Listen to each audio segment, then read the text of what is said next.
touch that peak. Oh, I've been grinding all week. Ain't no stopping me. Oh, I ain't getting no sleep. Till I touch that peak. Oh, I've been grinding all week.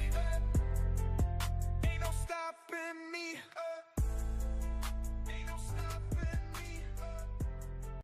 I'm hiding all week, so lonely. I'm hiding all week, so lonely.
Touch that peak.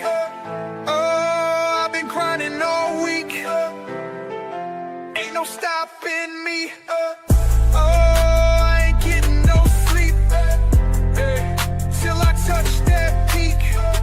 Oh, I've been grinding all week. Ain't no stopping me. Ain't no stopping me. Ain't no stopping me.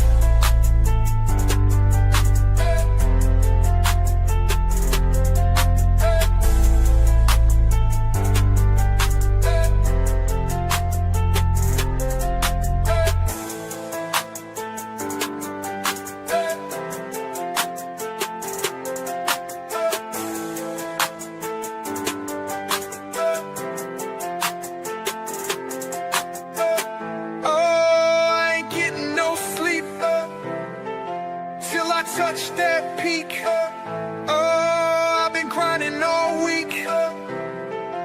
Ain't no stopping me. Oh, I ain't getting no sleep.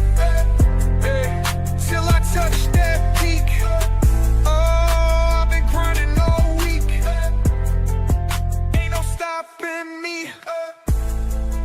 Ain't no stopping me. Ain't no stopping me.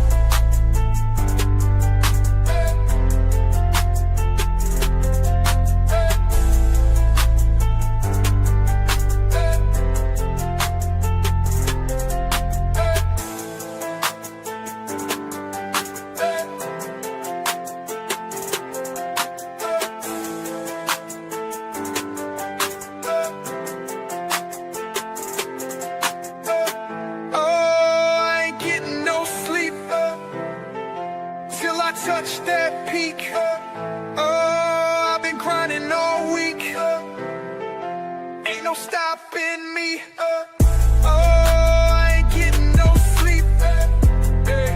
Till I touch that peak. Oh, I've been grinding all week. Ain't no stopping me. Ain't no stopping me. Ain't no stopping me.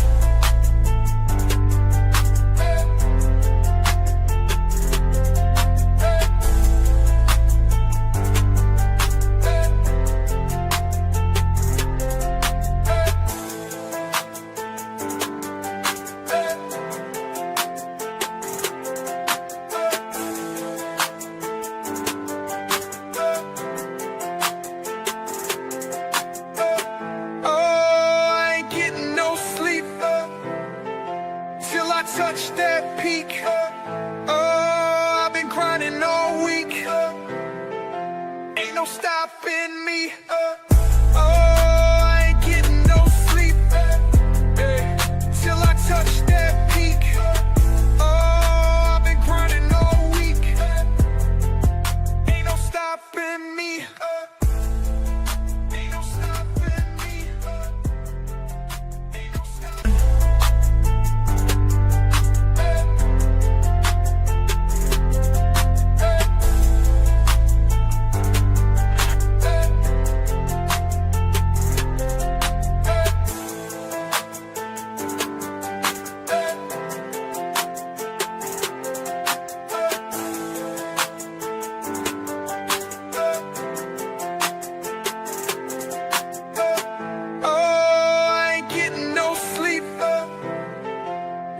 Touch that peak. Oh, I've been grinding all week. Ain't no stopping me. Oh, I ain't getting no sleep. Till I touch that peak. Oh, I've been grinding all week. Ain't no stopping me. Ain't no stopping me. Ain't no stopping. The topic on most people's minds, affordability and the economy, and President Trump made promises to tackle them in his first year. Our spirit is restored. Inflation is plummeting. Incomes are rising fast. The roaring economy is roaring like never before. That line coming less than 5 minutes into his address. The claim inflation is plummeting is false. The Consumer Price Index measures prices and how they change over time. In the most recent report tracked by our Get the Facts data team, prices were down slightly since last January at about 2.4%. Then there was this claim we rate as mostly false regarding the price of gas. Gasoline, which reached a peak of over $6 a gallon in some states under my predecessor, it was quite honestly a disaster, is now below $2.30 a gallon in most states, and in some places, $1.99 a gallon. The average price of regular gas has declined by 180 in 6%, South Carolina. but data from AAA puts the national average at $2.95 a gallon, not $2.30 or below. While it's possible some stations are priced lower, even $1.99, neither AAA or GasBuddy show state averages or prices lower than $2.30 a gallon. Now shifting to crime, President Trump claimed the murder rate had a historic decline. And last year, the murder rate saw its single largest decline in recorded history. This is the biggest decline, think of it, in recorded history, the lowest number in over 125 years. This needs more context. Experts told our partners at PolitiFact the final 2025 murder rate could be the lowest in at least 65 years based on FBI data and measurements, but they're cautious about going any further back in time, saying the data was inconsistent in the early 1900s and not comparable. President Trump also addressing a claim that investment is flooding into the United States. In 12 months, I secured commitments for more than $18 trillion pouring in from all over the globe. I mean, either way, if you think about it, I mean, in 65 years, I mean, still, you know how much crime was going on back in the 60s, you know, with the assassinations. I mean, I know you guys know this because we did 4 episodes on this. But either way, that's a pretty good feat considering that, with technology and everything, you would think with crime wouldn't be where it's at, or at least where it was at the last couple of years. But anywho, what's going on, ladies and gentlemen, and welcome to Roman Nation. I'm AK, your favorite guy, and tonight, the Boy Scouts of America is back to its original roots. So what does this really mean, right? Then we recap the State of the Union address, and yes, you guessed it, fact check the fact checkers to see who's really right. So sit back and relax as Rise of Middle America starts now. I'm hiding all you, so lonely. I'm hiding all you, so lonely.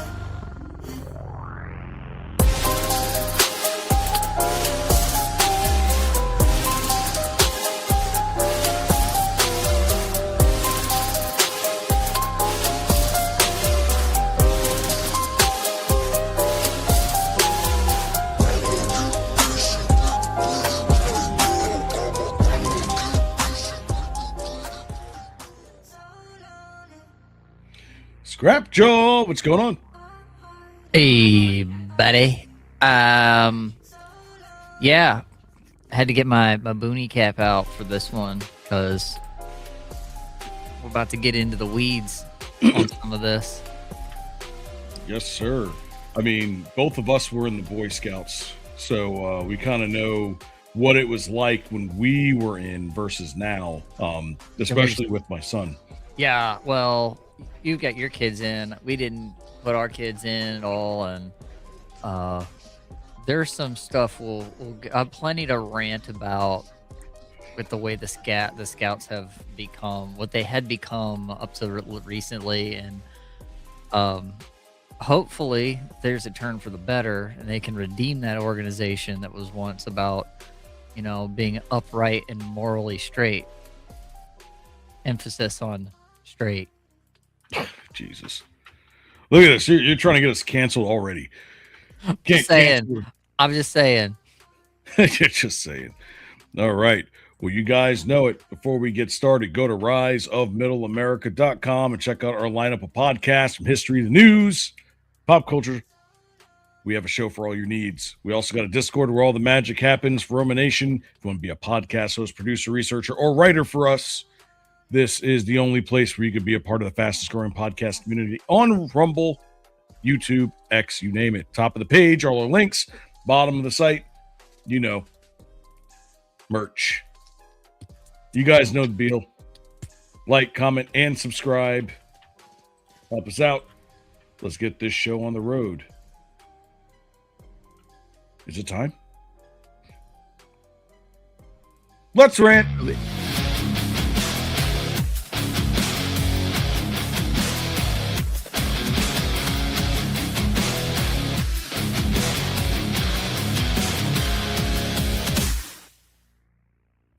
All right, guys. So tonight on Roma's Rants, we're going to talk about the Boy Scouts of America, or now, or as they're now branded, Scouting America, and the real changes that just rolled out. So for the first time in years, Scouting America announced that the membership will be based solely on biological sex at birth, not gender identity. Full stop.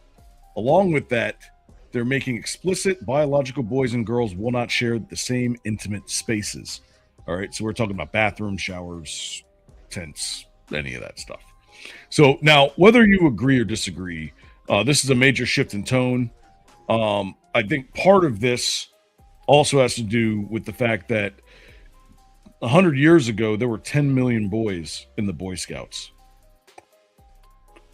And today, with 5 times the population, there's only 1 million. So they were going bankrupt because of this. Yeah, and even Girl Scouts were having a hard time. They've had their own scandals. We'll just leave that to the side. We're talking about there's a reason why men's and women's spaces. There's positive reasons why men and women have separate spaces, and there's negative reasons why there's been segregation between men and women. Mostly positive, but I'll tell you, like this, the way the pendulum swung over the last decade, 2 decades, has just been awful. And it's not like scouting didn't have, like, the Boy Scouts didn't have its problems when I was a kid. I just Oh didn't yeah. I just was never really like the victim to some of the things that had happened to other guys around me, or things that happened later, people that were in leadership that are now in jail. Um it's I think a lot of these Boy Scouts is one of those organizations that I think it's not like this organization, that organization, this one. It's like society as a whole just kind of started to go off of an edge. And as a Mhm. result, you see these organizations do the same thing, just they're a symptom of a larger issue. But to see Hegseth lean on them the way that way he has is encouraging, because there needs to be some kind of leaning and squeezing on some of these organizations to say, look, we're not going to do business with you or have ties with you if you're going to do things that continue to undermine society moving forward. Because Boy Scouts was supposed to give kids something to do that was structured, that Mhm. gave them leadership skills, gave them practical skills. Even if not every kid decided to continue down all getting all the merit badges and the Order of Light and all of those things and Eagle Scouts, at least they gave them some kind of a structure, a couple times a week, and then every other month or so, and you went out on events. Like, it gave him something, and some kids did well with that. They're like, "Oh wow, this is great. I'm going to continue doing this," because maybe home life sucked. Some of us was kind of like, "Eh, I'm here to hang out." I have family members that were in Boy Scouts, so that's why I was in. But I was kind of in the middle somewhere. I didn't go all the way down the road, but also wasn't like, "Eh, screw this," you know. I was just there. Yeah. I had Yeah. fun. I had a good experience. I would say most of my Boy Scout time. Yeah. For me, also you have to think about is positive reinforcement, right? You know, they teach you things that are life skills, right? And things um that are good for you to know going into the future. I mean, I remember the mess kit. I used to be so infatuated with my mess kit. I didn't know why, but I didn't realize that, I was young, so I had a bunch of adults around me. So if I needed something and I didn't have it, I can always ask an adult. But if I'm on my own and for example, if I decide to go out camping for a weekend, 90% of the people in this country don't even know what to pack. Right. But like they don't even know, like, you gotta have, flashlights, batteries, first aid kits, plenty of water, make sure you have an emergency supply of food, blankets, things to changes of socks. Like there's a bunch of things that you need going out there. And I'm not talking about like for a night and then you're going back, right? I'm We're talking talking about weekends or like a whole week. If you're out at Mhm. summer camp's a little better. It's not as rough because sometimes you can use the showers at the pool. Like our summer camp had a pool and like a locker room kind of thing. We go in, shower off, every day. You could go through there, or we would have a rotation, that kind of thing. But yeah, some of the trips we did this one called Camp Alaska, and it was in this time of year generally. Well, I would say it was earlier than this in the year, like late January, early February, like peak winter. And you'd have to go in with a makeshift shelter and all of the food you needed. And it was a 24-hour. Like, even though you're talking overnight, you can generally get away with just having minimal. Not this one. This one being in the middle of peak winter. We had thunder snow when I did it. The one time I did it, I survived it. I had my own shelter. I got wet. It was gross. But the thing that saved me was having all the backup stuff. Mhm. Knowing that I had to have a sealed kind of or extra bag that was waterproof or water resistant, that if all hell broke loose, I could at the very least start a fire, get dry, be warm, and then pack all of my junk back up and walk out. And so we would do that. Everything from your nice summer camp week long journey of doing all the fun things with like how many other troops were there to you're going in with bare minimum and coming out. Done all of those things at least once. Yeah, yeah. And I remember the leader of our troop, um, he brought us out to a lot of interesting places. I remember there's always twice a year where you go out, at least over here. We go out we go out in the spring and we go out in the fall, right? And each time you learn a different set, right? You learn something different. And then, of course, the first night we sleep over, we start the campfire. My favorite part was the chili making contest. Dutch ovens out. And Oh, the little Dutch ovens. You stack them on top of each other. Oh man, so much fun. But yeah, so as we're reminiscing on all of this, this was something that impacted us mentally, throughout our lives. And when I took my kids in, it was almost underwhelming. Like it felt like there was no control. I felt like, the attention spans nowadays, I mean, you can probably blame the tablets for this. We're almost non-existent. Wow. There's not like a real sense of purpose more than just something to do. And Right. your boy would have been in Cub Scouts at some point, right? Because our boys are the same age, right? Well, he would be in Cub Scouts next year. Yeah, he would start the Cub Scouts. So, it's I would love to get him back in there, but I think this is what we needed. Not necessarily what they're talking about and what they're implementing and trying to take out and replace, but just in general, there needs to be some sort of revamping of how the structures of the Boy Scouts work. Yeah. And that decline has been, an eroding of it was an organization that was very Christian when we were kids. I don't know where it was, where your guys' clubhouse was, or your troop was based out of. Ours, I was in two different troops. I was in one. Oh, I have to apologize for my hairy chest. It can be a little scratchy. Scoutmaster.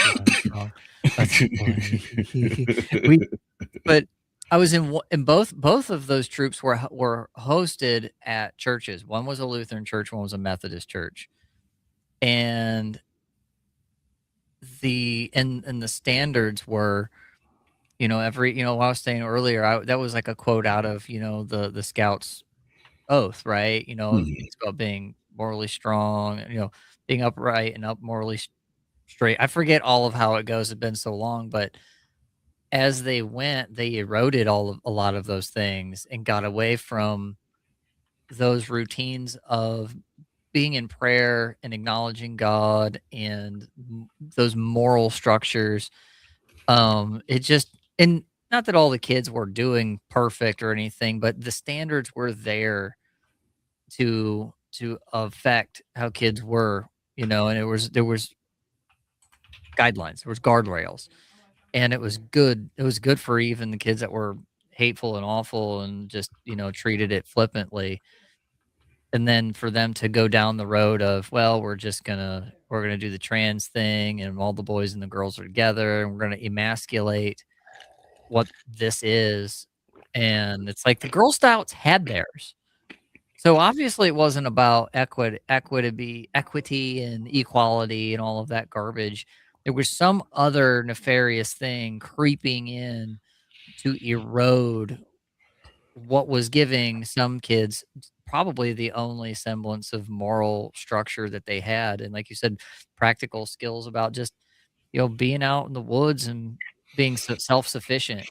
Mm-hmm. And, on top of the opportunity to track down other leadership paths and skill sets, not just your basket weaving and your, whatever, merit badges were.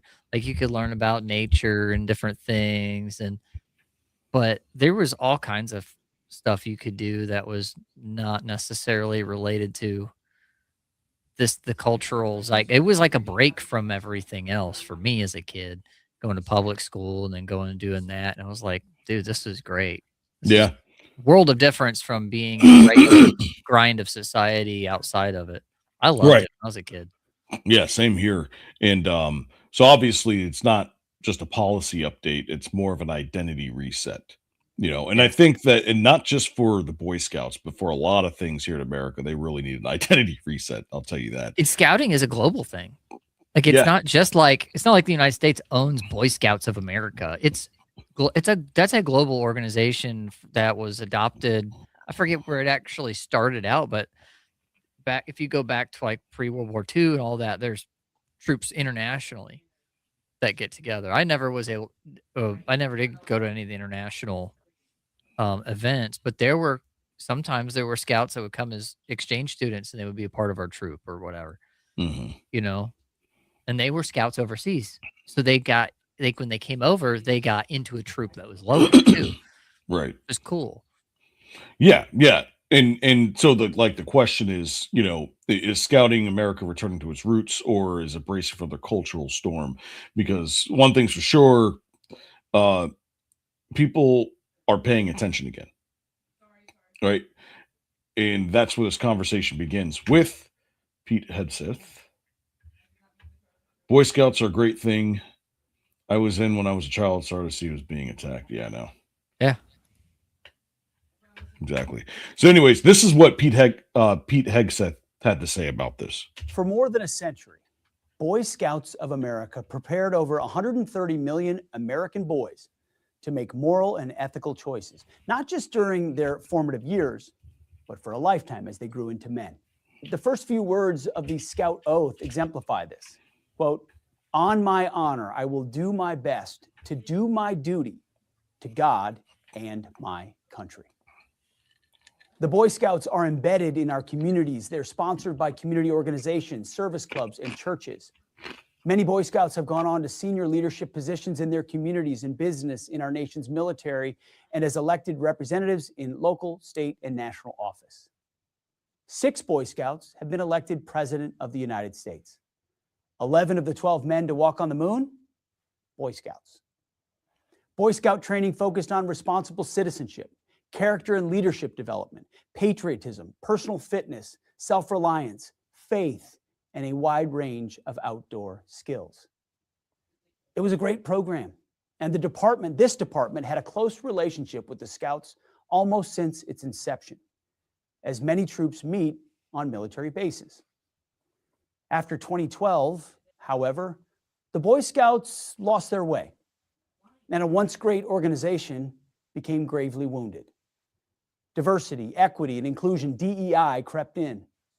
The name was changed to Scouting America. Girls were accepted. The focus on God as the ruler of the universe was watered down to include openness to humanism and earth-centered pagan religions. Scouting became an organization that no longer supported and celebrated boys. They even welcomed the destructive myth of gender fluidity and transgenderism to infiltrate their membership. Along the way, standards were lowered and merit destroyed in favor of an insidious, radical, woke ideology that is anti-America and anti-American. The result, membership cratered. Americans didn't want this. You're muted, buddy. I don't know how that happened. I'm going to stop it right here for a second. So, regardless of how you feel about, diversity, inclusion, and whatnot, I think it's clear that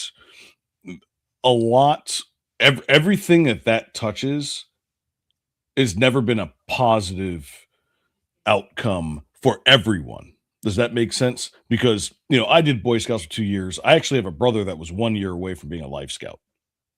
There you go. Right. So, I don't have a problem with acceptance.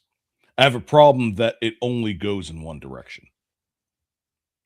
Right. It actually doesn't include everybody. It only includes a select few people who want to imprint their mindset into basically everyone, where you don't really have this ability to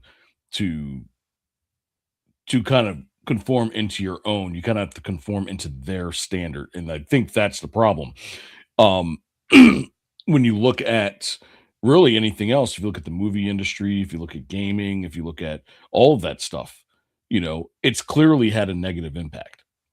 It's the same thing. I play Overwatch, right? And that was the biggest problem that everybody was having, but they couldn't say anything because then you'd be, labeled. But Why? people, Why are you gay? the what? So why are you gay? Excuse me, sir. But it was that I'll never get over that video. Oh. That was funny. But anyways, You are gay. so So I'm trying to make fun of him for playing Overwatch right now. Give me a break. I guys. know. I played but- it for a while too myself. Yeah, but now people are being extremely vocal about it. Mhm. Because even though they say it's for inclusion, it never really was, right? It was more about like making an imprint of their mindset into a particular field and kind of pushing, history and tradition and things out the way to kind of take in instead of accepting it all, right? If this were one thing where it was accepting of everybody and just kind of like try to find your way in, kind of like society, right? Because Mhm. I can't force people to watch my show. But for the people that do, I'm greatly appreciative of it. But I can't force you to watch it, right? And if you don't, I don't go out and start calling you names and it's just the point is the experiment had failed. Whatever this that they were trying to do, it's failed. It had a good run. It But it's not was over though. It's entrenched in a lot of places still. I mean, he was saying in 2012, but I would say even before 2012, it lost its way. There's a certain point where you say, like I was saying before, like these institutions, they don't just fall overnight. It's a process, and I agree with you. The the DEI woke movement, I would say even it's a color revolution under a different name, a culture revolution of sorts.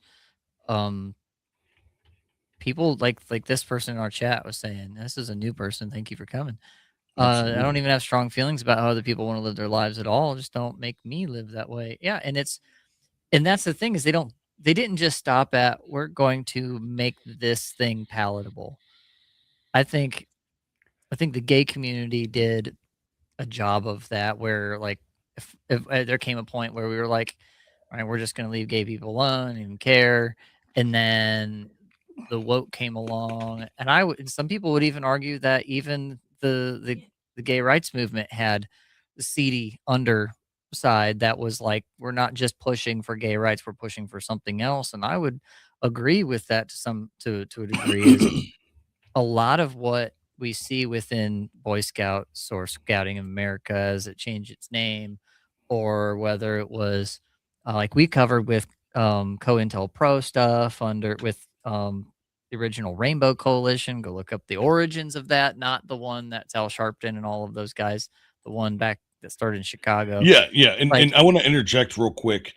When we say gay, we're not talking about like most people that are in that community are, I wouldn't say hands off, but they kind of just want to live their lives, right? We're not talking about that. We're talking about the institution that has come in as The basically movements. like The- all these wait. movements that we know that have been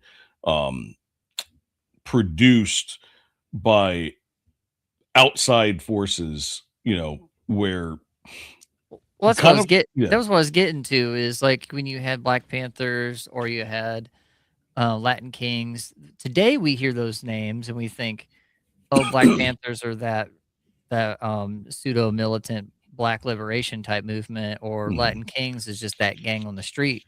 You go back far enough, there was a third group, and it was a bunch of Southern white boys that ran, what we would know as a Confederate flag. All three of those guys together in Chicago, in South Chicago. Go back to the 60s. Mhm. Yeah, before it became and that was the original Rainbow Coalition, because they were all poor kids living in the same neighborhood.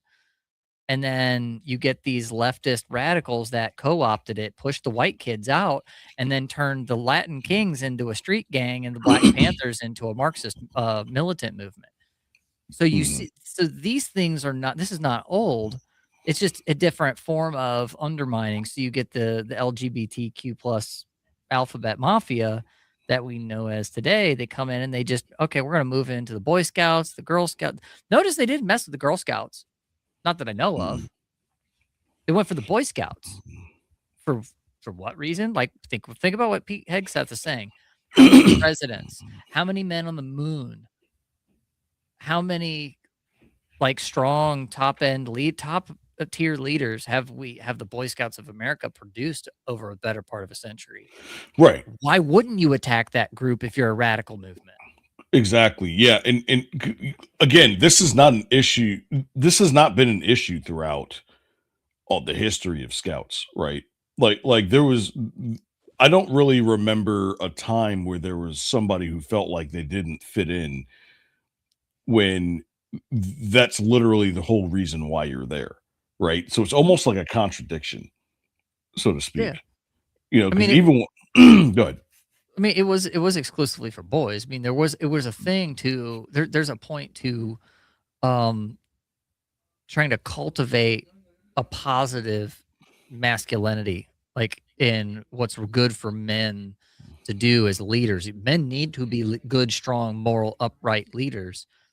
But when they bring girls in, it's like now you mix in this whole like, it's Boy Scouts is like a coming of age group too.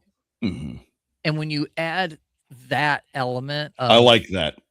it's a coming of age. When you add women who are coming of age as well into that, you get some messiness. You get emotions and hormones all in the thing, and the men get out. The boys who are becoming men, they're gonna act. They're gonna act out. They're gonna go, okay, there's chicks here.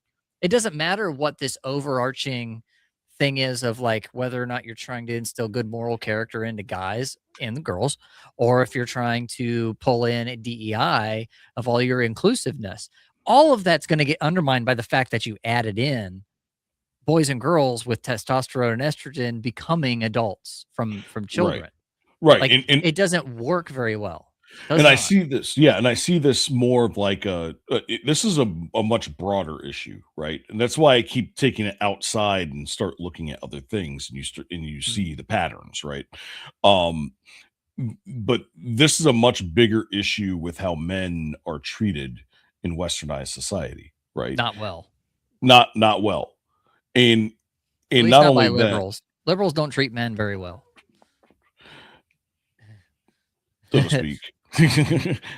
But if you look at the how men are treated in westernized society, except for like women's sports, which I thought was kind of a weird hill to die on. Oh yeah, biological men and women's supports. What do you mean? Is that what you're getting at? Yeah, Jimmy says, "Tell me more about liberals don't treat men very well." Well, go to here. I'll give you a task. Go to a group, any group of liberal people, and take one thing that they agree with that you don't, and try to prove your point, and see how that works. Try to give advice to a Mhm. trans man as a man. Trust me, I've tried. Chicks trying to be dudes as trans men, if that's the term, female to male, trans men. If you're a man, you're not allowed to give them advice because you're not a trans man. But you're a man, you're an actual man, and you should know about what it's like to be a man, at least from your own personal experience, right? Your lived truth is the truth. But they will most likely say, sorry, you're not allowed to say anything about what it's like to be a man But- because you're not a trans man. So they say it's different, but they want to also say at the same time that it's the same, that trans men are men, but they also don't want to accept advice from men. My experience. Yeah. Bro seems a little turned on by trans. Uh-oh. I think you've been caught. Little, No, I'm turned, just kidding. little turned up. Little turned. baby. No, but I have experience because I actually have a family member that is trans, right? And I don't treat them any differently. They don't treat me any differently. Pretty much. Because you always go back to the currency. When one man can support a family in a 40-hour work week, all the reason to subvert all this stuff goes away. You make 10% of the value your father did. Yeah. Yeah. It is. Well, here, let's go back to Hegseth. In 1970, 10 million boys participated in Boy Scouts. Currently, less than 1 million boys and girls participate. Further, many of these community organizations that once supported Scout troops, they withdrew their support. And Scouting America, the parent organization, filed for bankruptcy protection.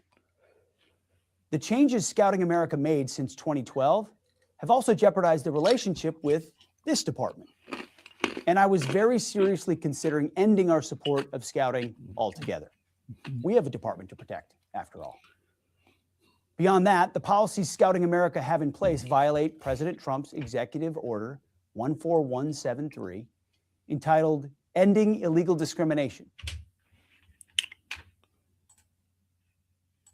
You know I was going to pull it up, right?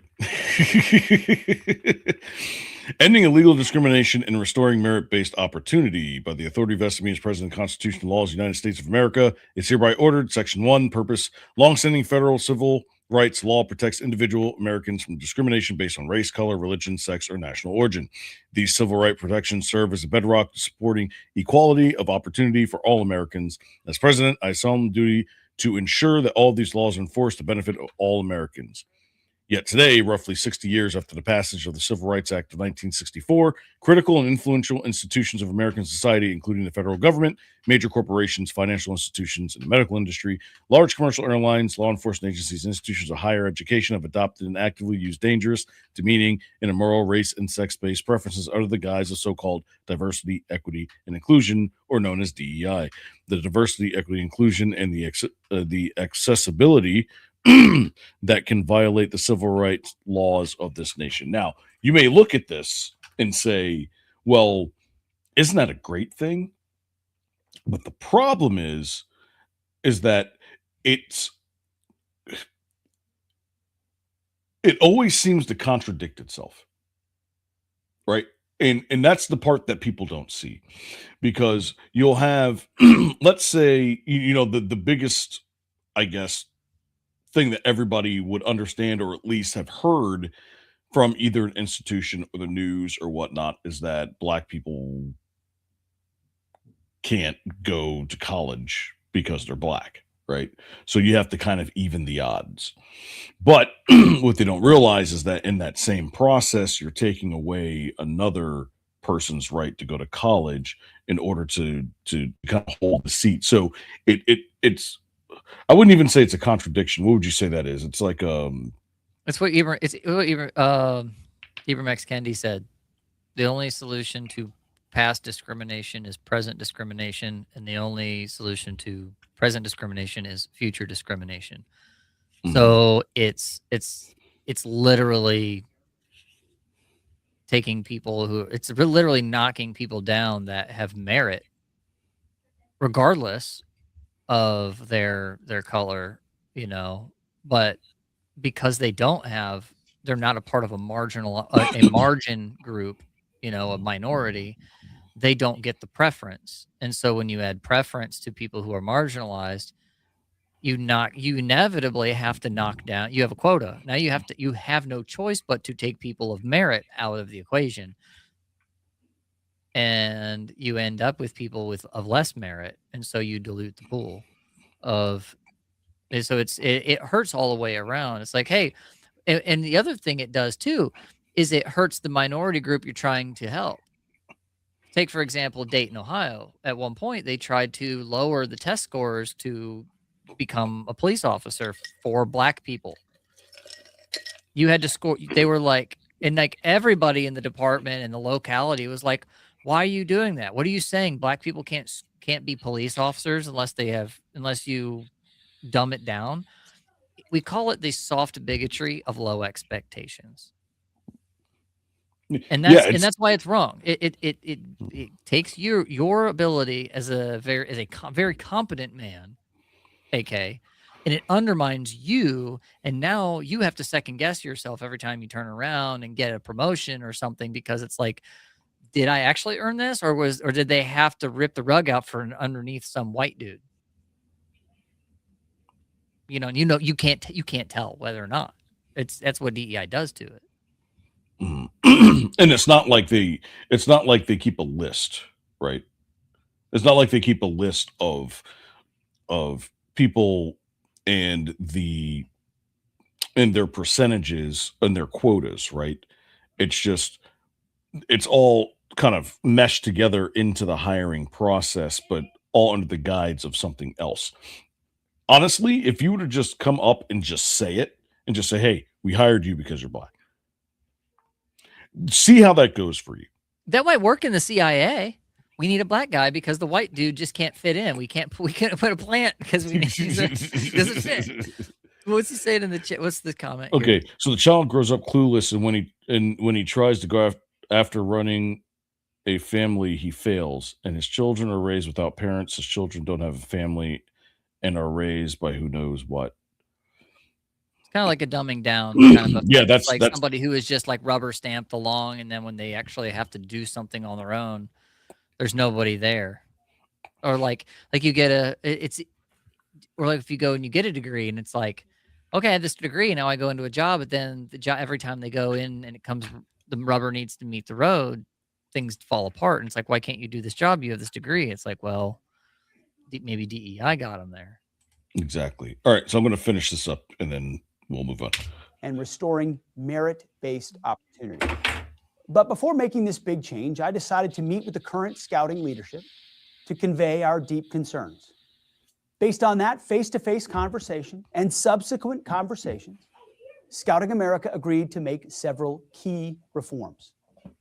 And let me briefly highlight a few of them. First, Scouting America has agreed to comply immediately with the provisions of Executive Order 14173. This includes reviewing and replacing politicized, divisive, and discriminatory. And this isn't anything different. He's just applying the standard to everyone versus applying it to a specific group. That's it. That's it. That's the difference. Everybody across the board. Yes. There is a set standard. Language throughout the organization, programs, and all publications. No more DEI 0. Second, the, quote, Citizen in Society merit badge that encouraged Scouts to explore diversity, equity, inclusion, and identity. They always mask it under a name that sounds great, but it's doing something else. And then asks those Scouts to engage in activism on those topics. That badge has been discontinued. And why has it been discontinued? Right here, Citizen in Society merit badge. Now, I read this whole thing, so it is very vague, right? Let me see if I show more. All right, so it says right here, discussion requirements will be either with a counselor and other individual in accordance with safeguard youth guidelines, or with your counselor and a small group of Scouts, depending on your preference. And then it lists about 11 things here that you have to do and you have to show. The one that makes this interesting is number 4, which is this one right here. All right. So repeat the Scout oath, the Scout law for your counselor. Choose 2 of the following scenarios and discuss what you could do as a Scout to demonstrate leadership and understanding what it means to help others who may seem different from you. All right. First one, scenario 1. While at camp, a youth accidentally spills food on another camper. The camper who gets spilled on gets angry and says something that's offensive to people with disabilities. Their friends laughed. What should you do? Okay. Makes sense, right? Now look at the second one.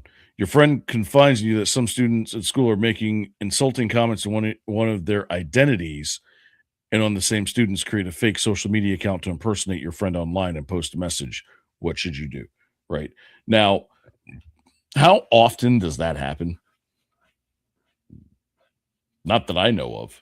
I mean, I'm sure it's been done before, but It's called generative, not like AI generative, but it's generative. What's the term for pedagogy? It's training. So basically, generative forms of of education do things just like this, where they'll take something that has nothing to do with any of this garbage that they're trying to inject into it, and it's like math. So you have a math problem, and they do story problems, and math story problems are great because they teach you practical math skills in the real world. But they do something like, if Jamal has 5 apples and Jerry has 3, or Jerry has like 10 apples, why does Jerry have 3 more apples than Jamal? Instead of asking how many more apples, it's like, why does he have more apples? And then it's this generative thing of like, well, Jerry's got white privilege and he was able to, do this, that, and the other, and blah blah blah. Like they start to do all of these like mental gymnastics. I jumped the shark in that one a little bit, but that's like what they do, is they want to go there. They change like 1 or 2 words and they rephrase it, and it's like you'll have a regular math problem that they'll present, and then they'll have a discussion about it, and so you get this weird scenario about, like, the teacher will go like, well, how many, like, there's a math problem about, booking a hotel or something. I've seen this one on the internet floated around, and the teacher will be like, how many of you have ever gone on vacation? And then it's like, you have a few kids raise their hands because, most kids, like, unless, you're in a fairly wealthy like school system, you're not going to have too many. And then you'll go like, oh, why haven't, some of you? And it's like, well, okay, this person's poor. And then they go into this whole like privilege thing, and they generate a narrative that brings in all of this equity stuff. And then they start seeding these thoughts about how, because you're white, you have this privilege and you're generations. And then, Jamal's family went through slavery and all of this stuff, or that kind of thing, So here's the thing. There is a monocle of truth to that, but in different contexts, right? For example, there's an exercise my wife did with her job where everybody stands in a line, and then the person who's running the exercise will ask a certain set of personal questions about your life, right? Like, did you grow up in a 2-family household? Uh, um, did you go to college? Like all this stuff. And if you answered yes, you took a step forward, right? And if you didn't, you stayed back. And then at the very end of the exercise, he held up a $100 bill. Right now, of course, people are all over the place, right? And then there's a line, which is sort of like the finish line. And the person that answered the question yes the most was the closest one to him. And he put the $100 bill up and said, here's new money. Come and get it. Ready, set, go. And of course, the person who had the most that had the most experience and the best upbringing was right there. And he was like,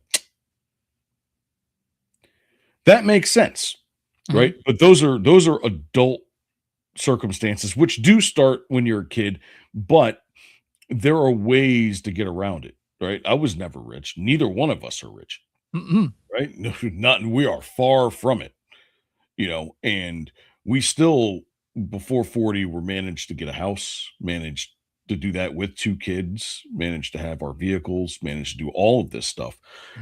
Because we understand that not everybody is going to be Mark Zuckerberg or And- Elon Musk. And on or- that, on about being dads and not having the things and still managing, go to our live chat in the Discord and pull up this. Share this. This hits. This right here is very apropos, and I've been seeing a bunch of these where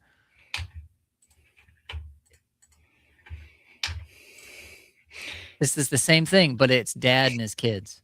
Step forward if you ate pizza by the age 7. This children tried playing a game with their dad, but they never expected what happened next. Move one step forward if you have a daddy that would drop you off at school. Move one step forward if you have a daddy that will take you to the park. Move one step forward if you have a dad that will play with you after work. With each step, they realize that what they have is a privilege. Move one step forward if you have more than 2 pairs of shoes by the age 7. Something their father never had but always strived to give to them. Move one step forward if you have games by the age 10.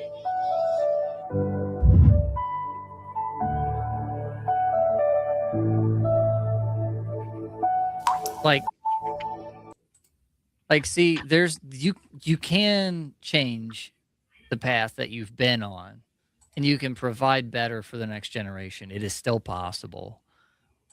You know, I would have taken a couple of steps forward, but those first couple ones, I'd have stayed still. Just to say it, like that's what hit me. It was like, yeah, I can relate. There's some things that my kids have that I didn't. Right, and I still managed to provide. But again, this is going back. I mean, we're kind of going off, but this is. I like the fact that we're having this conversation because it's not. We're not really telling you what to do. We're just letting you know what the reality of regular everyday Americans are. Like, they this is the stuff. Like this last video that you just showed me, right? This is the realities of 70% of America. They don't have time to think about all of these other things like DEI and all this other stuff. They're just trying to make ends meet. Right? So trying to push something else in that's going to require them to think, will think differently, require them to add all of these extra steps in front of them while they already have a bunch of steps in front of them. You're causing more issues by doing so than not. And also going back to what you were saying about the like getting into colleges and schools and stuff, right? If they threw me into Harvard right now, and I just took a bunch of like random classes that I needed, and I have never really had the experience, or at least have attempted to understand what these classes are about, I'm going to look like an idiot. And that's another thing. It's like, then you'll be less reluctant to want to raise your hand in class, you'll be less reluctant to turn in your paperwork because you don't want to feel like you're a failure right out the gate. Yeah. You would want to do that to yourself, right? So, I mean, again, one side, people are talking about expectations and a renewed focus of service, leadership, and responsibility. But on the other side, critics argue that the decisions are, they're excluding young people who are simply trying to find belonging, mentorship, and community in a world that really feels divided. Well, the Boy Scouts are supposed to be a place where everybody comes together. Right. And it should be better than, it should be at the very least a middle ground of like, you got kids that are coming in that maybe have poor family life, and maybe mom and dad are like, get them involved in something because they're just kind of ignoring them.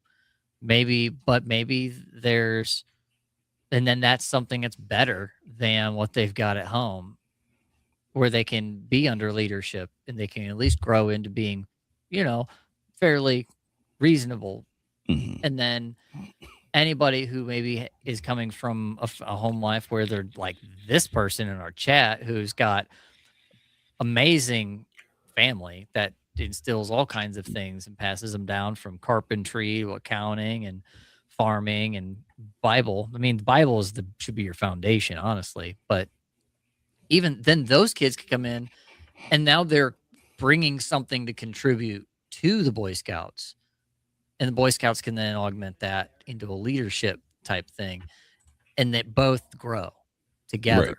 You know, that's what Boy Scouts was for me. Yeah, my first round in a troop was kind of rough. I moved to a different troop. And that troop was great.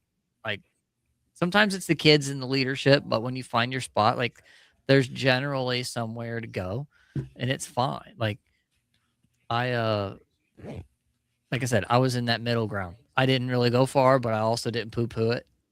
I had fun. I was there for what it was. So All right. That was Roma's Rants.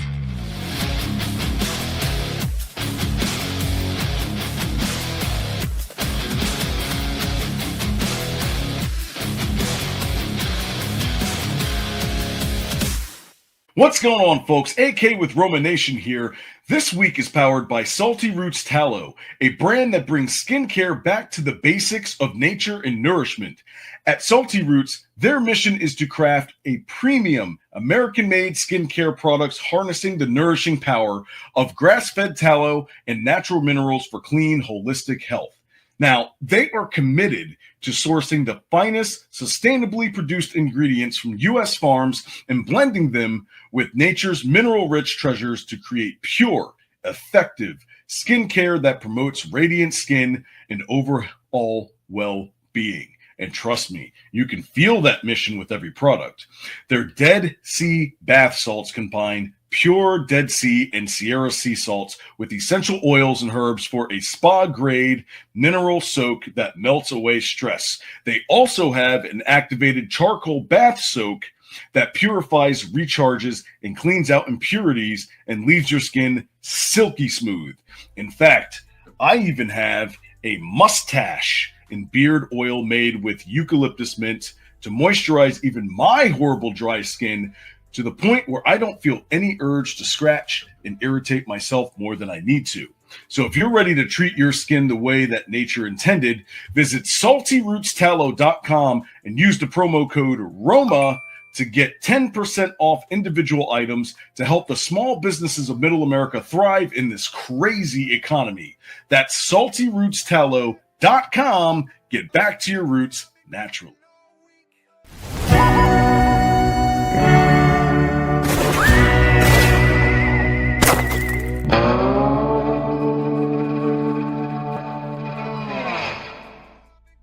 look, I got mine. My Salty Roots. My coffee vanilla. I've got the whipped tallow, grass-fed jojoba oil, Dead Sea salts. Yeah, I got this one's the mustache and beard oil eucalyptus mint. Love it. Absolutely love it. Especially right after I get out of the shower and I put it on and I don't get that itchy, scritchy, scratchy feeling of the dry skin. Oh, it does wonders. But anyways, you guys saw it. All right, this is the middle ground. And this is about fact-checking the State of the Union address. All right, a lot of other people have done it, but there are some things that were said that kind of either sounded kind of weird, and it's like, did this really happen? Or people just don't know the true answer because they didn't get enough information, right? Because every year the State of the Union address is more than just a speech. It's like a snapshot of the administration, how they see the country, where it says that the country was and where they're going into the future. You know, but there's very big interpretations and different interpretations of the same reality. So we're going to get into the middle ground here and talk about 5 statements made by President Trump during the State of the Union address, and we're going to put them to the test, right? So not to score any political points, not a spin, but to ask a simple question: do the facts support the claims? All right. So this is from CBC.com. All right. 5 fact checks from Trump's State of the Union address. U.S. president's repeated numerous false claims he's made many times before. A lot of presidents make false claims, and Trump is not any different. Or they'll stretch the truth, or they'll try to make themselves look much better. I mean, no president's going to come in and be like, "Well, I tried, but the Republicans over here just didn't want me to So, you know, it's just, they're not going to do that, right? That's a bad look. Yeah. But we also have to remember that State of the Union address is where the president basically gets the entire floor and gets to decide what is said and what isn't. And then you allow the American people to decide. So here it says, given Donald Trump's track record of telling lies, exaggerating, spreading misinformation, and making misleading and confusing statements, it's unlikely he would stop doing that for a State of the Union address. Indeed, he didn't. When it comes to facts, holding Trump to account is difficult. None of the fact-checking done by the media, political opponents, government institutions, and others have changed his behavior, but setting the record straight continues to show his value for anyone who wants to know the facts. So here are 5 significant claims Trump made during his speech compared to the facts. Number 1. Inflation is plummeting. In the first few minutes of the speech, Trump said inflation is plummeting. He said it was worse under his predecessor, Joe Biden, and that at any point in history, this is not the case. In 1980, inflation in the U.S. was 13.5%, nearly double what it was in 2022. Overall, inflation rate has fallen slightly since Trump was elected as of January. Set at 2.4%, higher than 2% target set by the Federal Reserve, means prices are still rising. All right, so here we've got the inflation curve. So from 2016, and of course in 2020 it went down, and then of course now I don't blame all of this on Trump. I also don't blame all of this on Biden. I think it was a combination between that, the election. Dude, did we forget that like 80% of the dollars that exist were printed under Trump during COVID in 1 year? Okay. That massive spike by 23 and then the steep decline, like, I'm surprised it even came down at all by any metric. How do you print that much money and then absorb it into the system? Where did it go? Okay. That was my next question. It didn't go in my pocket. They went straight back up. That's what happens when they print money and they give it to people, because most people spend it and then it goes straight back up to the top. It goes straight back up to wherever the consumer. I mean, that's how they boosted. I mean, the GDP was fake for how long? That's why. Oh, yeah. I mean, that's why you have that giant trench for a hot second. It's because they printed all that money and people spent it and it went back into the economy, and you have an initial drop on whatever their inflationary curve is, and then eventually it all by the time everything hits, the money is like, your money's worthless at that point. Like they sucked value out of the economy. So however they're calculating this, I have no clue. There's no, I mean, I think it's what, the M2 money supply. You can find that chart. I believe it is.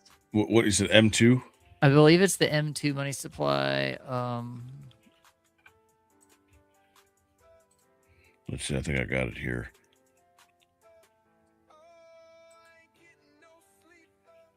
Historical chart. There we go. It's one of them, I believe.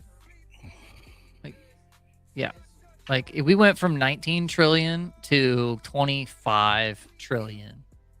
And then it came back down to like 21 trillion adjusted for inflation, CPI. Like, it's ridiculous at some point. Like, that's insane. Let's look at the 5-year.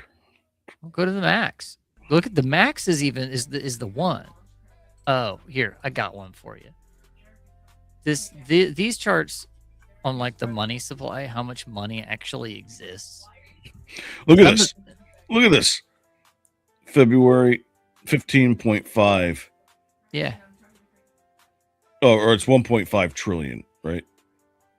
I believe that, or what's it in billions? So 15.5 billion.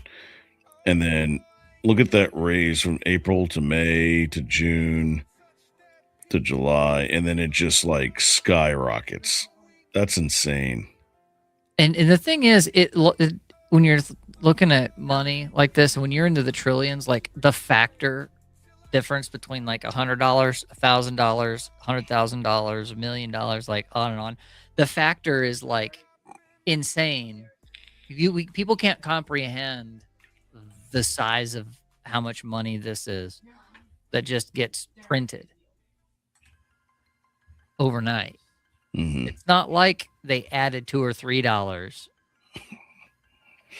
Well, I It's mean, like- look at this. Like it went up and then it came down a little bit and it's starting to go back. So now it's back to its regular trend, right?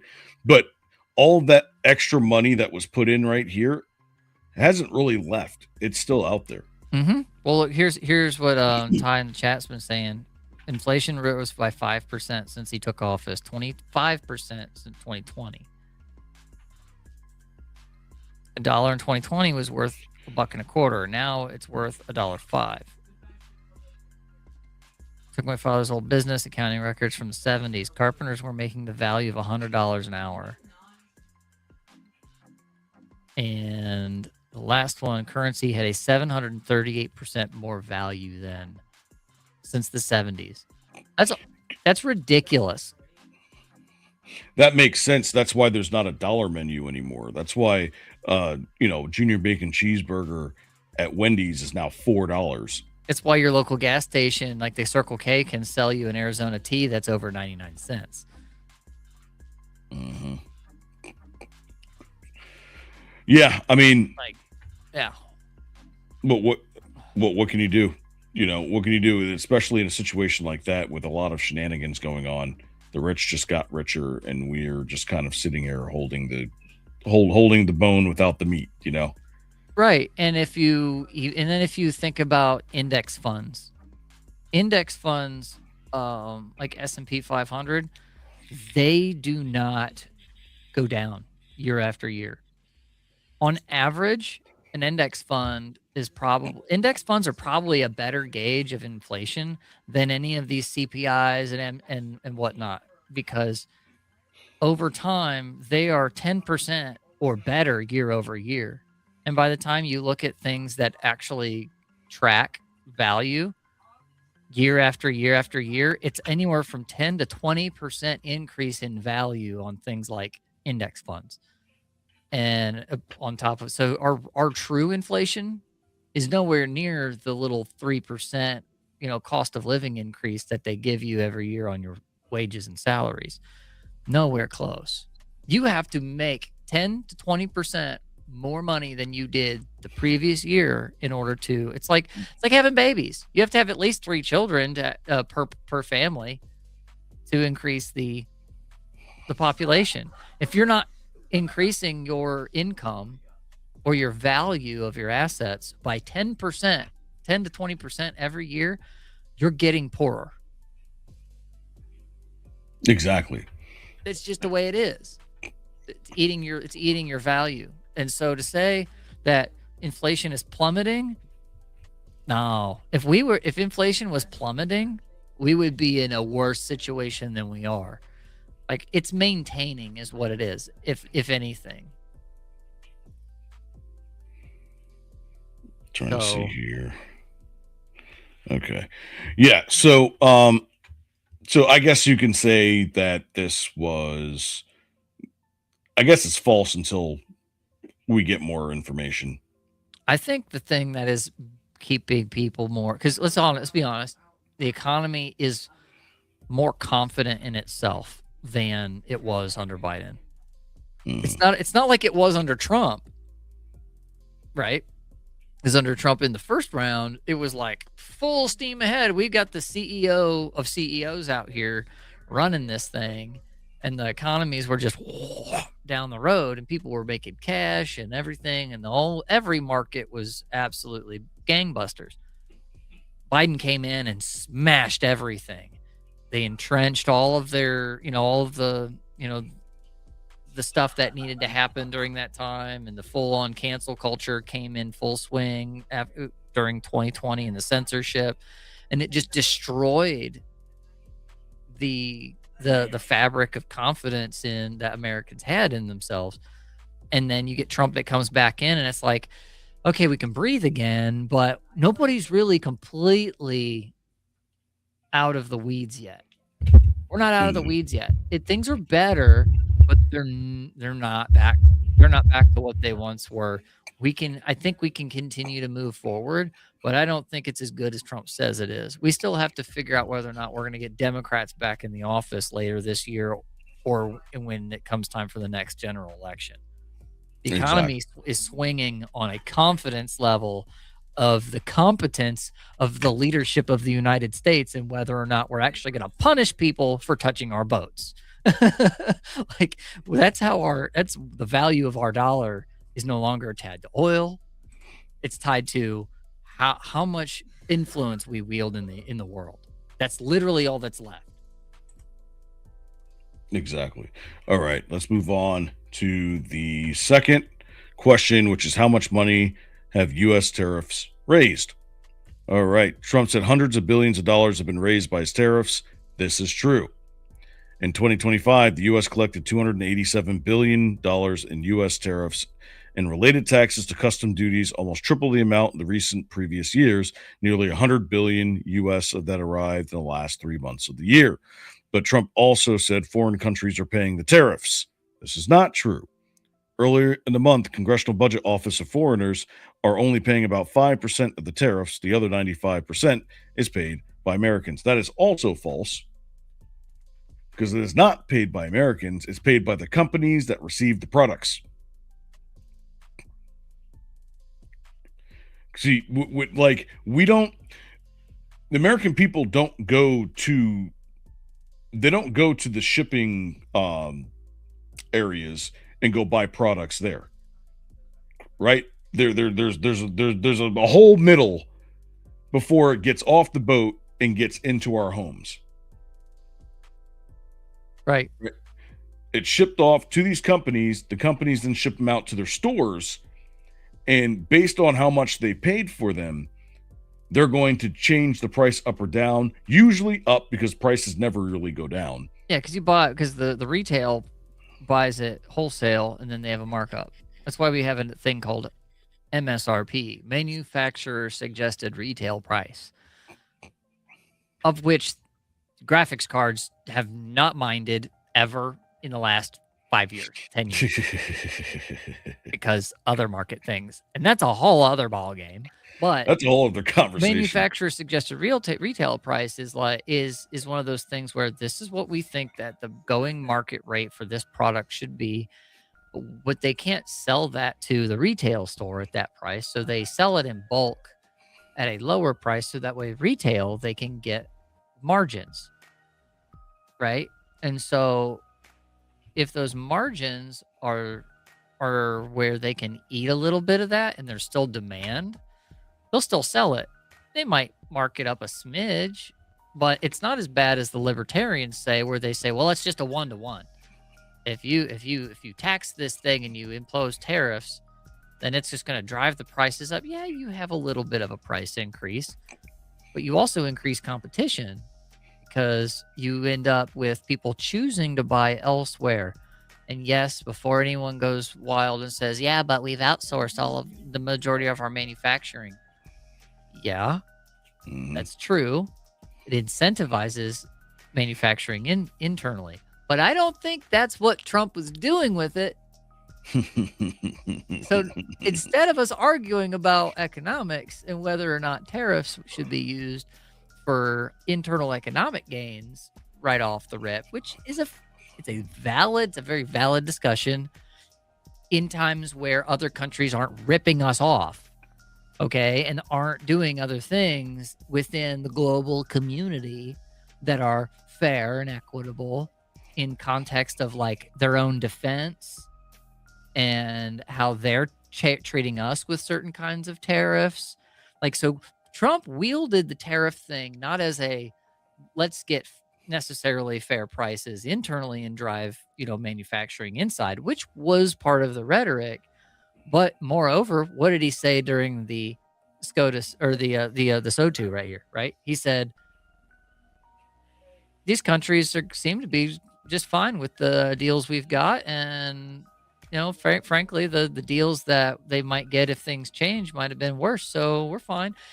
The Supreme Court changing their ruling, setting down their ruling on the tariffs and whether or not the Trump administration or the presidency, the executive branch, is allowed to enact tariffs, wield that stick internationally, has no bearing on him. He was like Teflon Don, water off a duck's back. He's out here like, I got what I wanted out of the tariffs. I used them for what I needed to use them for. Exactly. So Right. that's not at all what the issue was. But he was able to go, yeah, I collected a bunch of money, raised us some revenue, and he completely skirted the fact that there's probably going to be some paybacks at somehow. There's probably going to have to be some kind of compliance with the SCOTUS rulings. It's not as clean as he makes it out to be, but he's also saying the quiet part out loud a little bit, like, I already got mine out of these. I already got mine out of these tariff deals. Absolutely. Yeah. And when you're talking about the paybacks, right? I'm not. You can get Kona, by the way. You can get Kona coffee. Kona is the only coffee that's made in the United States. It's cheaper if you find a local roaster. Yeah. I mean, we still need to solve for X, right? And that is, how do we solve the problem of the United States getting ripped off, right? Because that's the main issue. That's the whole reason why he set off with these tariffs. So hopefully at some point we'll be able to will be able to have an answer for that. Because we can't just say, oh, well, he can't do this. Okay, well, how else is he supposed to do it, right? Hey, Scrap, you there? Sorry, Oh. I had something happen with my audio real quick. My bad.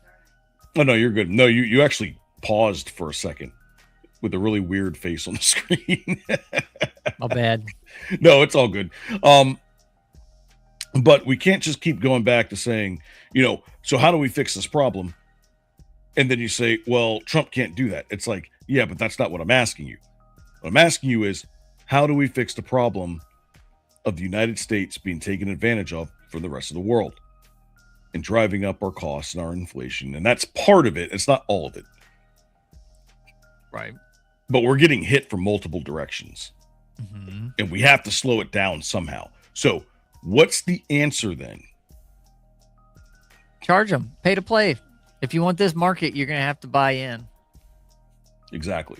I mean, it's fair. Tim Pool had an argument with the Libertarian last week. The guy with that looked like, the Temu Bill Nye. He had the funky suit, the check suit. It was actually a cool suit, and he was much more entertaining than Bill Nye. But it was basically the conversation on tariffs was something around, one of the examples they brought up was like Scotland and France, where one has a very large wool export economy and the other one has a large wine economy, but they also have, like, the other has wool and wine, respectively too, but it's a smaller. And so they trade because, Scotland, lots of sheep and goats and herding and wool, but they also have wine, but their wine isn't as notable in Scotland as France is, right? But in France's wool exports are not as notable as Scotland's, right? And so when they tax and tariff, when they do taxes and tariffs crossways, what happens is when say Scotland wants to protect its wine industry from a larger country that can just absolutely flood a market. They tax them because it's like, look, we don't have like this massive market, but we do have a market, and we want to protect what little market we have. So if you want to come into this market and sell French wine in Scotland, you're going to have to pay a markup for that French wine, for exporting that French wine to us. And likewise, we're going to have to pay maybe an extra on that wool that goes into France. But guess what? The demand for them is still the same, right? Because France being known for wines, obviously, right? You may want to buy those because they've been there forever. And then wool out of Scotland, duh. Why wouldn't you buy wool from Scotland? I wear some of it. Cars. Same thing. Like cars would be a better example. If China was able to flood our market with cheap cars, it'd be over right now. The way that they're able to produce cars so cheap, if they were able to import any of them, I mean, Japan has taken over the majority of our American market, even though they have manufacturing here. That's one of the big things they do is they like Honda has plants in Marion, Ohio, and they assemble cars and stuff. Mm-hmm. So the tariff game creates competition. It protects markets. It allows us to be flexible, right? But some of those are unfair. Some of those tariffs that we hate, like the chicken tax. The chicken tax is the thing that keeps Americans from getting Toyota Hilux. Allow us to buy them. We don't care if we have to pay a little extra. I wish, dude, I would trade in us a Hilux. My truck right now. Some of these tariffs are stupid. They have to import. Okay, so Ford Transits, when they import a Ford Transit, okay, here you go. There's your scrap rant, Brian. I saw you calling me out earlier. I didn't give you a good one on the Boy Scouts. They have to import Ford Transits with windows and seating in them because of these chicken tax tariffs. Okay, the chicken tax tariff says that any mid-sized cargo vehicle, it gets taxed an extra 25%. But if you put seats and windows in it, it's now a passenger vehicle. And what do? They strip them out and they pull the windows and they put panels in because it's cheaper to do the extra work than it is to just build the vehicle the way they want to sell it. Because a lot of people just want the Ford Transit for like commercial use. They don't, and and then you can't find them. They're so in demand, you can't find them in the configurations you want. That's the same reason you can't find full-size trucks with a crew cab and a 6-foot plus bed unless you pay through the nose for it. Mm-hmm. Like you can't. You have to buy a crew cab with a 1.5 foot short bed on it. You can't put anything in it hardly. It's okay to put around in and do stuff, but if you have to actually do work and carry a crew of guys around, what are you doing? You can't. You can't find it. Some of these taxes are stupid. Some of them are good in the way they're being used probably by Trump. In other ways, they keep certain markets that are in high demand from being able to actually function. All right, there you go. There's your scrap rant. There's the rant. All right, let's move on. All right, 18 trillion in investments. Trump said for months that he secured commitments of 18 trillion US in investments from countries and companies around the world. He then repeated again in his speech. In short, no one but Trump knows where that number comes from or how he arrived at it. The White House cites 9.7 trillion US in investments, but even that number isn't firm, and some that pledges are far into the future. Others, such as 600 billion US spending agreed by the European Union, does not legally bind European countries to carry through with it. I looked everywhere and I could not find it. I could not find anything on this specifically. All right. So if you look at that's stock market, we'll get to that next. But I did go to X though and was looking around. Oh God, Bannon. I know, right? He keeps I pointing like to him 18 even trillion. less. My bias on Bannon has been confirmed with all of the Epstein stuff around him recently. So continue. There you go. All right, we'll move on to the next person. Gunther Eagleman says President Trump just announced he's got an estimated $18 trillion in commitments and investments to America. This is huge. Elizabeth Warren's head when Trump's State of the Union compared Biden's $1 trillion investments over 4. That's great. All right. Cat Canada says Trump says the U.S. is at $17 trillion investment in the last 8 months. Meanwhile, since Carney stepped into office, Canada has lost $62 billion in net investments. Oof. That sucks. MJ Truth Ultra says we now have over 17 trillion investments. A lot of you don't know what that means. Drop the frog if you know. But see, nobody's actually saying where it's coming from, right? That's weird. We're gonna get to these wars again too. That's so weird. Where are they getting that number? Private sector proof that fair trade works. So this is Kelly Loeffler. Oh, geez, not Kelly. Any person who believes the government's doing. See, any person who believes this government doing 18 trillion investments. I know who you are. See, it's nowhere. We cannot find any graphs, any contracts, anything on this. So I'm going to keep that neutral for now because I just can't find it anywhere. All right. Stock market records. Trump said stock market has been rising all year and setting records. It's true that the Dow Jones Industrial Average hit an all-time high January of 50,000 points. Thanks, Pam Bondi. And it's fallen since a bit. The S&P 500 also recently had a record 7,000 points, but the performance of the U.S. stock market in 2025 was not as good in other places. Over the past year, the Dow has gained about 13% in value, the S&P 500 about 15%, and the NASDAQ about 18%. This is true because I don't know what happened, but my account, my 401k account in the last 4 months of 2025 nearly doubled. And I have no idea why. So something's going on, but there's different metrics though that you can use. Well, in the S&P 500 index, these index funds, the index funds are a collection of investments. And so it's a rotating set of stocks.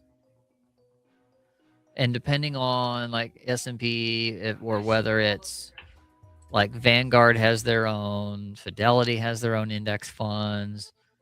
What they do is they look at what the top 5, like S&P 500 is like the top 500 companies that are growing, and they disinvest from certain companies as it goes. Like when you buy that index fund in your retirement plans, it's not tied to one company. It's tied to a whole swath of them. And and it's managed.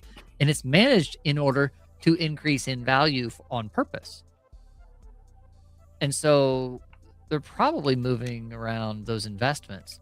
Bitcoin has come into the picture now. There are indexes based on crypto. There are entire companies based on crypto. There are entire companies based on AI. I'm going to guess there's some AI companies inside the index funds now, and they are bloated. That is a bubble that's going to bust, and I don't know when. And I think AI is having a massive hit just on companies in general. Like we just talked about recently, IBM. IBM stock is down 10 double digits right now because they used to be the only company out there that could service like banking industry of wire transfer stuff. There's a particular type of code language that is, and I'm sure Brian in the chat will tell me what it is because I can't remember. But Anthropic comes out and is like, "Oh yeah, our AI can read and write that code now." What had happened to that? So that's what destroyed IBM stock overnight. There's a lot of things moving right now in these markets that is not just buying and selling and investing, it's disruptive technologies are coming into the play. Mhm. I'm gonna guess that some of that has to do with some of these Trump numbers. These billions of dollars in investments are probably being pulled in from really loose sources about some of these things. Like when he came into office, what was the first press conference he had? AI investments. Mhm. I'll bet you his numbers are bloated with tech stuff. With Peter our money. Thiel, Palantir, At that least, kind of stuff. yeah. And this is all our money that's going into that, right? So, but we have to get ahead in AI. We have to. You know, people don't understand that if any country takes a month off, they are screwed. Yeah.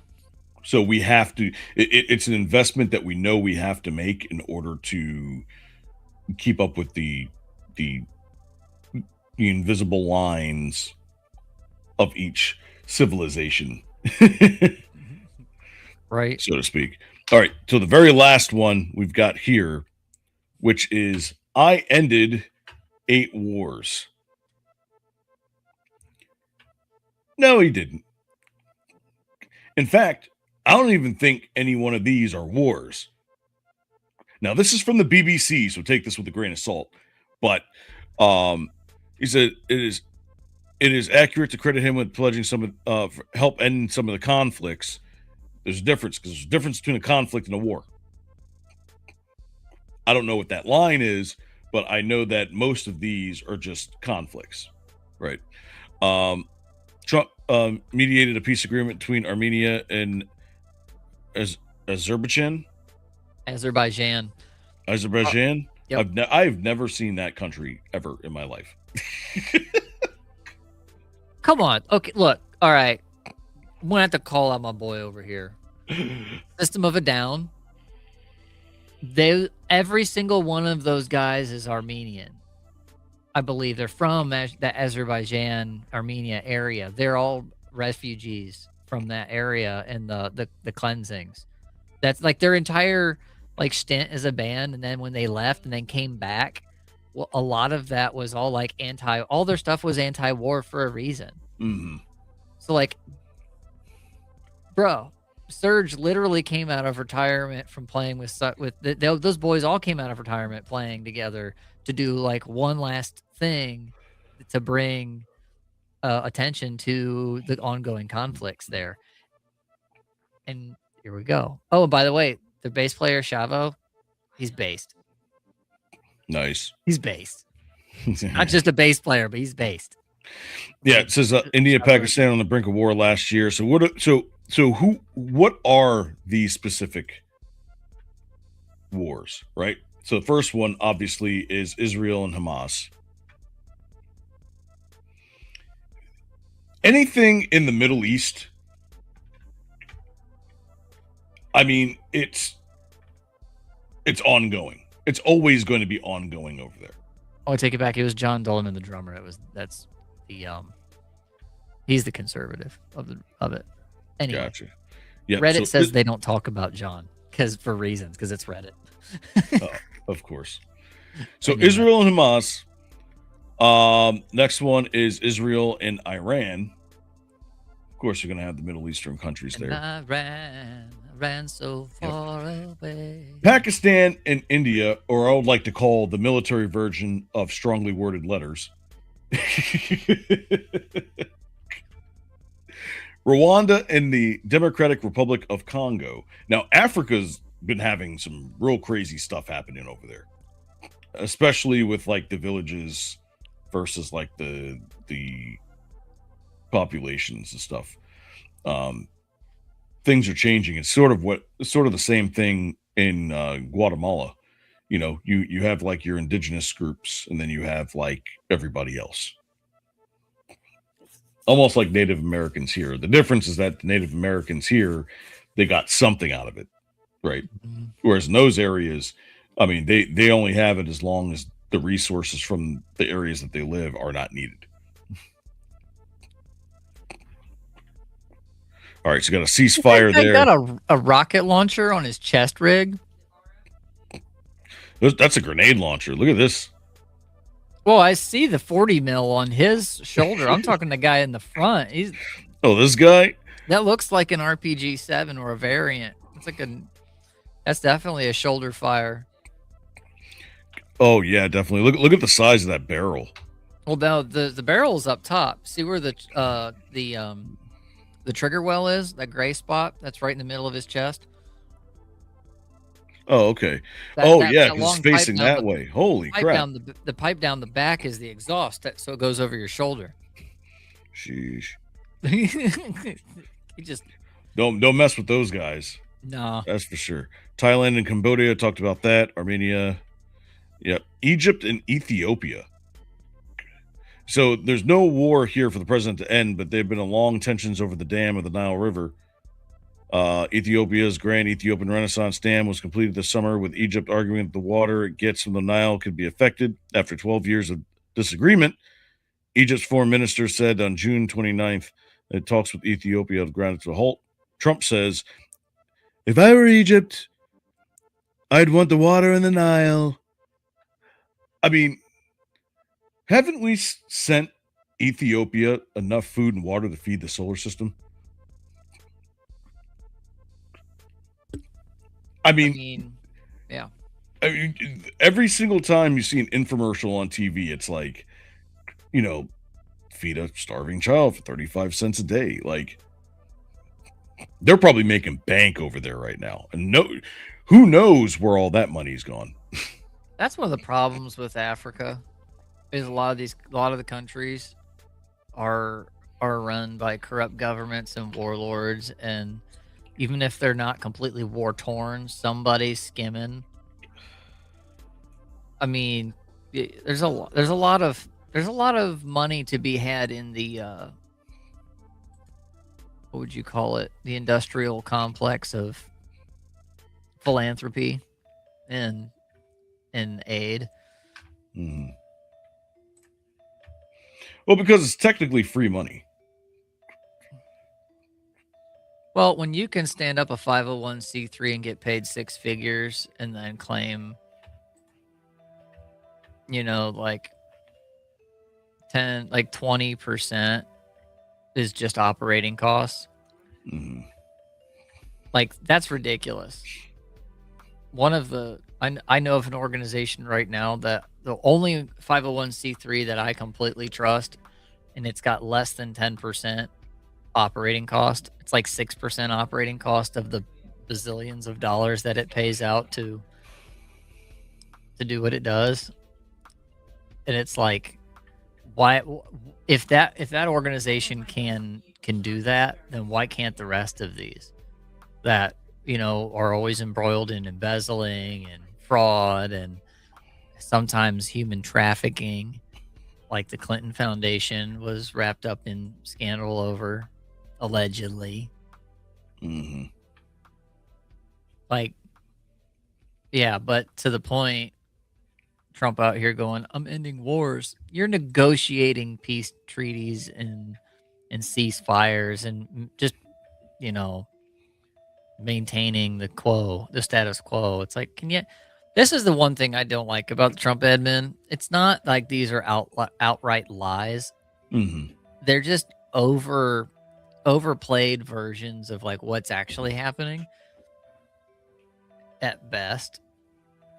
Like, come on. Well, that's what everybody complains about, but they try to drill it in as if it's like the worst thing on the face of the planet. And it's like, okay, that's a little bit of a stretch. That's why I stopped following a lot of these people on X that just Trump can do no wrong, and they're all saying the same thing. They're all paid, or at least they're making money off of their following on X to say the things. And it's like, yeah, pretty much. All right, guys, that was Middle Ground.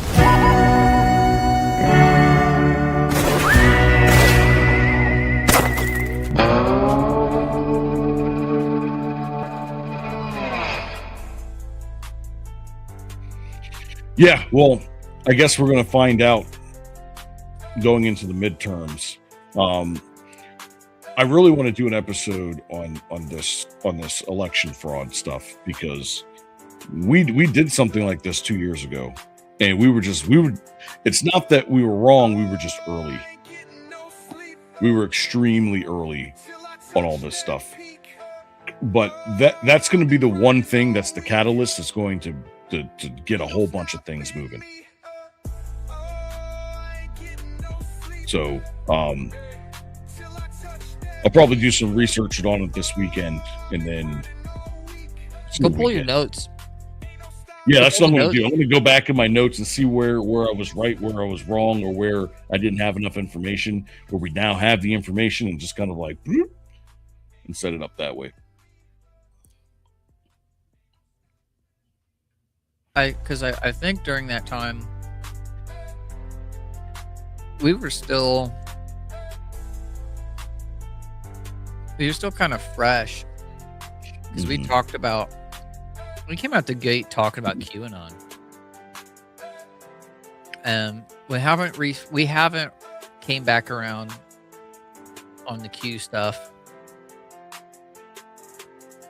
It's something I've been wanting to do, but at the same time I don't, because it's one of those subjects that if you want to rant, I'll go on a Q rant. And since the Epstein files came out, am I not being vindicated in my suspicions of Bannon being an absolute dirtbag? You even called it. You called this like 2 years ago. Here's what I called. Get me up here. Get that website off the thing. Here's what I called.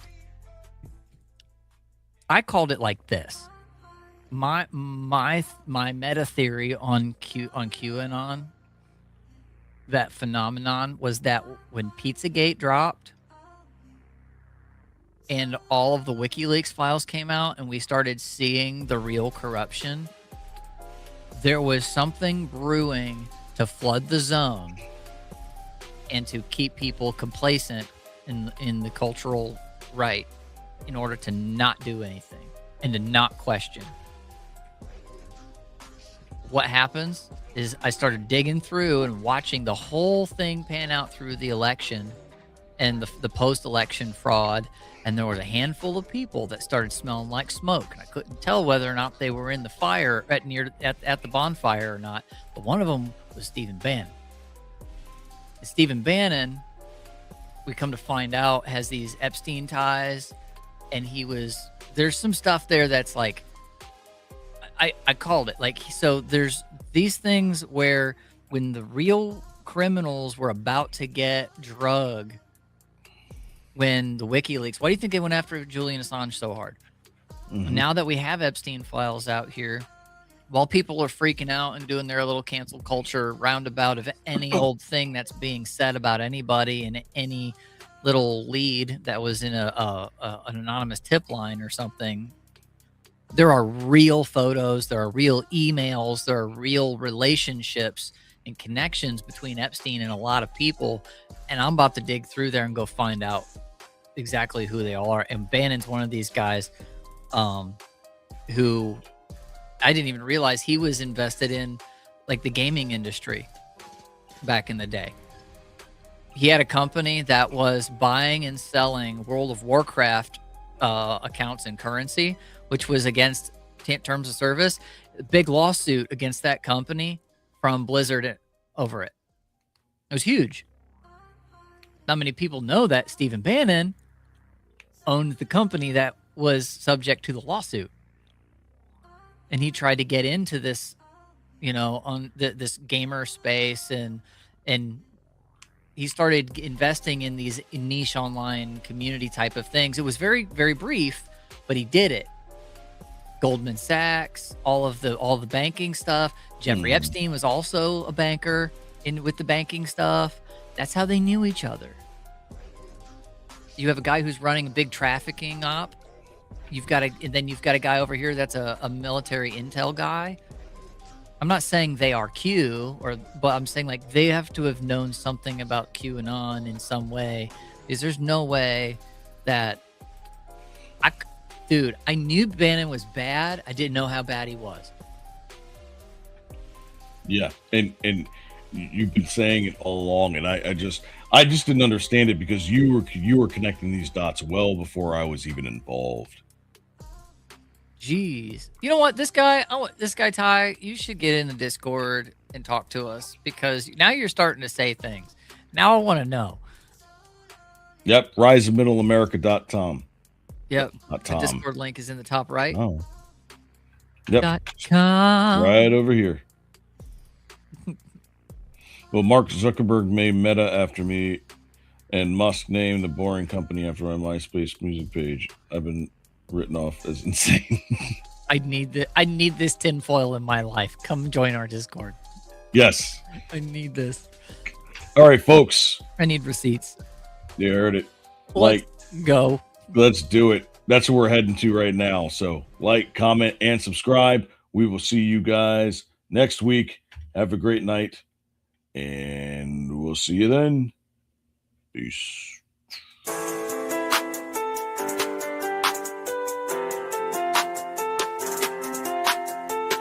Hustle in my veins, no rest, no dream, trying to make a way. Whole team gotta eat. No sleep, gotta keep going. No sleep till the world know it. No sleep till the world know it. No sleep till the world know it. I've been moving like a clock, don't stop, no breaks, no rest, no time to flop. Gotta get it while I'm breathing, never taking a loss. See the pain in my eyes, but the vision stay locked. Ain't nobody finna hand me a thing. Came from the bottom, I rose through the rain.